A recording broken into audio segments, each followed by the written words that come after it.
News 18 मराठीच्या cotton king studio मध्ये आपलं स्वागत। मंडळी नमस्कार, मी विलास बडे, तुम्ही पाहताय आपला महाराष्ट्र आणि या बुलेटिनची सुरुवात आपण करणार आहोत एका मोठ्या बातमीनं। अंबरनाथ MIDC भागातल्या केमिकल कंपनीला भीषण आग लागली आहे।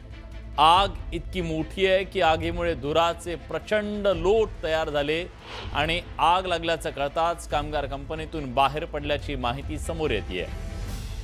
सध्या अग्निशमन दलाचे जवान घटनास्थळी दाखल झाले असून आगीवर नियंत्रण मिळवण्याचे शर्थीचे प्रयत्न सुरू आहेत।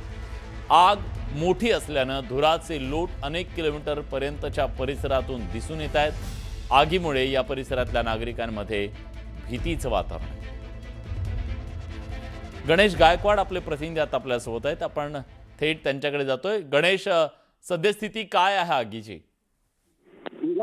आग अजूनही सुरू आहे। केमिकल कंपनी असल्या कारणानं कंपनीच्या आतमध्ये जे रिएक्टर्स आहेत किंवा केमिकलनं भरलेले ड्रम आहेत ते आगीच्या भक्ष्यस्थानी येत आहेत आणि त्याच्यामुळे सातत्याने या कंपनीमध्ये स्फोट होत आहेत। या कंपनीला आग लागल्यानंतर तिची भीषण आहे, आजूबाजूच्या ज्या कंपन्या आहेत त्या देखील आगीच्या भक्ष्यस्थानी येत आहेत आणि त्याच्यामुळे अग्निशमन दलाचं प्रथम काम आहे की ही आग पसरू नये आणि आजूबाजूच्या कंपन्या त्या आगीमध्ये येऊ नये। त्याच्यामुळे अग्निशमन दलाकडून शर्थीचे प्रयत्न केले जात आहेत।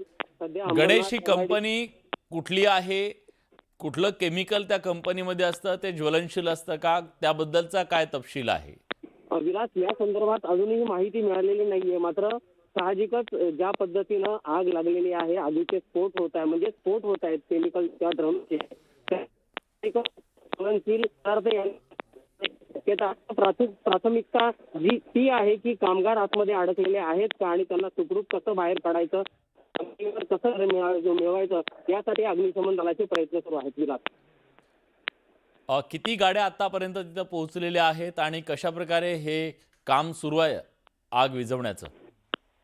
सध्या अंबरनाथ MIDC, त्याचबरोबर अंबरनाथ पालिका, उल्हासनगर आणि कल्याण डोंबिवली महापालिका, त्याचबरोबर बदलापूर पालिकेच्या अग्निशमन दलाच्या 5 गाड्या घटनास्थळी दाखल झालेल्या आहेत आणि त्यांच्याकडून आगीवर प्रयत्न मिळवण्याचे शर्थीचे प्रयत्न सुरू आहेत। विशेष म्हणजे आजूबाजूच्या ज्या कंपन्या आहेत, इतर केमिकल कंपन्या, त्या जर आगीच्या भक्ष्यस्थानी आल्या तर ही आग आणखीन वाढेल आणि परिसरातील अनेक कंपन्या या आगीच्या भक्ष्यस्थानी येतील। त्याच्यामुळे अग्निशमन दल प्रामुख्याने या कंपनीला लागलेली आग जी आहे ती विझवण्याचा प्रयत्न करत आहे आणि बाजूच्या कंपन्यांना या आगीची झळ पोहोचू नये यासाठी अग्निशमन दल सध्या शर्थीचा प्रयत्न करत आहे।